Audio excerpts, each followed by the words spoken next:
Hello my dear friends, welcome to Science Academy. Today we are going to solve third example of chapter 6 alternating current. A coil having a resistance of 50 ohm and inductance of 0.5 Henry is connected to an AC source of 110 volt 50 cycles per second.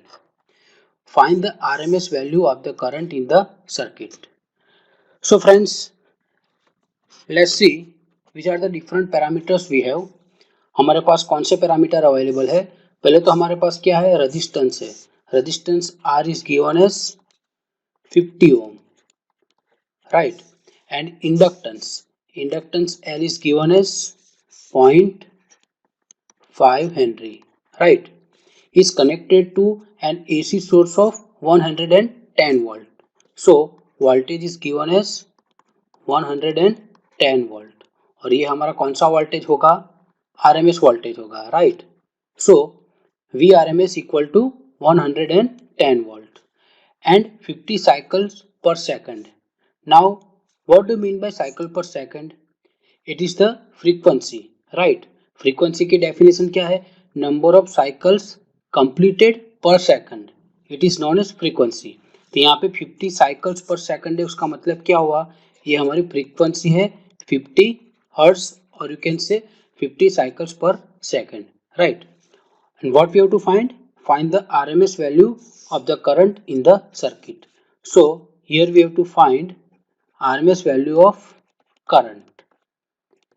So in case of AC chapter or you can say in case of AC current chapter, first of all which circuit is given, हमारे पास कौन C circuit है, whether it is pure resistive circuit, pure inductive circuit, pure capacitive circuit और RL series circuit, RC series circuit और RLC series circuit.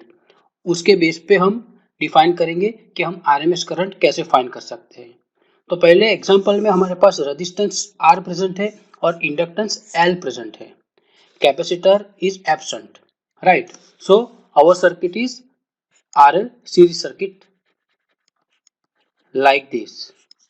This is resistance L and inductor L which is connected across the AC source, right.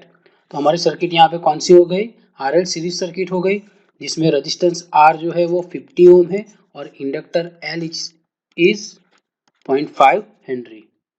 Now here ultimately we have to find the RMS value of current. Means हमें यहाँ पे क्या find करना है, RMS find करना है, right.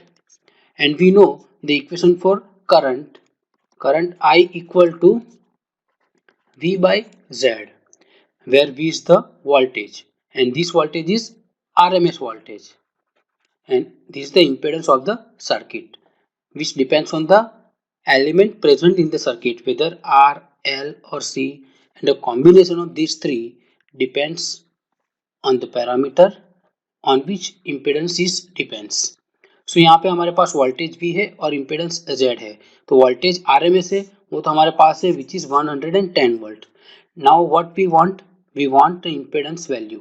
हमारे पास यहाँ पे इम्पेडेंस Z की वैल्यू नहीं है and we have to find. तो इम्पेडेंस कैसे फाइंड करेंगे, तो based on the parameter is present in the circuit.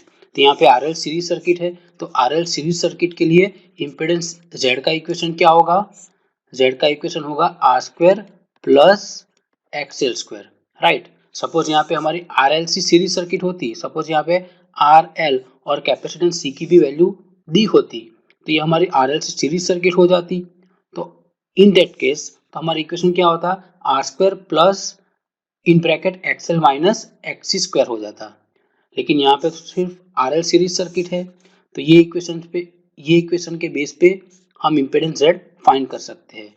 And here we have the value of resistance R. हमारे पास यहाँ पे रेजिस्टेंस R है but we don't have the value of inductive reactance XL. So how can we find the inductive reactance XL, which is very simple by using the formula of XL which is 2 pi FL or you can say omega L, both are same. तो XL का ये formula है XL equal to 2 pi FL और यहाँ पे हमारे पास inductance भी है फ्रीक्वेंसी भी है तो उसके बेस पे XL फाइंड कर सकते हैं. XL मिल जाएगा और रेजिस्टेंस हमारे पास अवेलेबल है तो इम्पीडेंस Z मिल जाएगा और इम्पीडेंस Z की वैल्यू यहाँ पे रखेंगे तो हमें करंट I मिल जाएगा और वो हमारा करंट कौन सा होगा, RMS करंट होगा। Okay, so first of all let's calculate XL, then impedance Z and finally I RMS current find करेंगे। So XL which is equal to 2 pi FL, right? 2 into pi into frequency which is given as 50 hertz and inductance L is given as 0.5 Henry.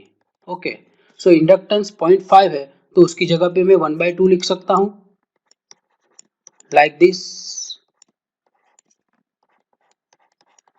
और ये 2 और 2 cancel out हो जाएंगे। So ultimately inductive reactance XL क्या होगा, 50 पाई ओम। Excel का unit क्या होता है, 50 पाई ओम। एक्सेल का यूनिट क्या होता है, ओम होता है। एक्सेल, एक्सी, एक्स और इम्पीडेंस जेड, ये चारों का यूनिट क्या होता है, ओम ही होता है, राइट। तो हमें यहाँ पे एक्सेल मिल गया। Okay, now put the value of X L in this equation, तो हमें इम्पीडेंस जेड मिल जाएगा, Z equal to under root R square plus X L square, right. Under root R square plus X L square, R की value कितनी है 50, तो 50 square plus X L की value कितनी है 50 pi, 50 pi whole square, right. Now simplifying it, 50 square कितना होगा 2500, right. और यहाँ पे 50 स्क्वायर भी हो सकता, 50 स्क्वायर इंटू पाई स्क्वायर होगा, तो 50 square which is 2500 and multiply it with pi square means pi into pi होगा। सो यहाँ पे हम पाई की वैल्यू रखेंगे 3.14, you will get approximately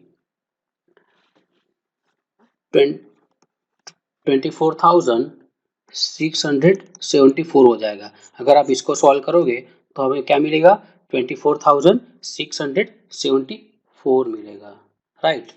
and जब हम फाइनली ऐड करेंगे तो क्या मिलेगा, अंडर रूट 27,174 आएगा।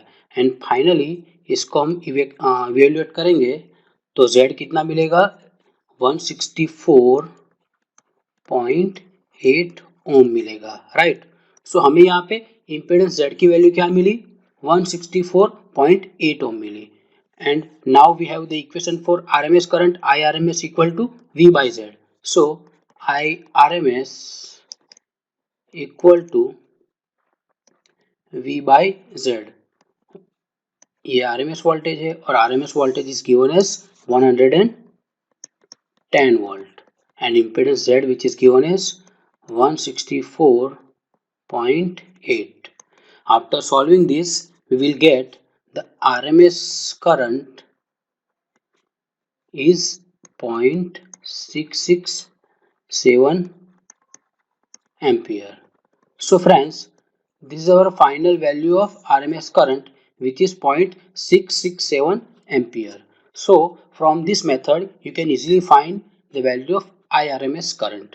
आपको पहले ये देखना है कि हमारी सर्किट कौन सी है और वो सर्किट के बेस पे से हमें इम्पीडेंस Z का इक्वेशन निकालना है और इम्पीडेंस Z का इक्वेशन निकालने के बाद इम्पीडेंस Z की वैल्यू फाइंड करनी है और Z की वैल्यू जब हम ये इक्वेशन में रखेंगे तब हमें क्या मिलेगा, RMS करंट मिल जाएगा। This is very simple example. Thank you.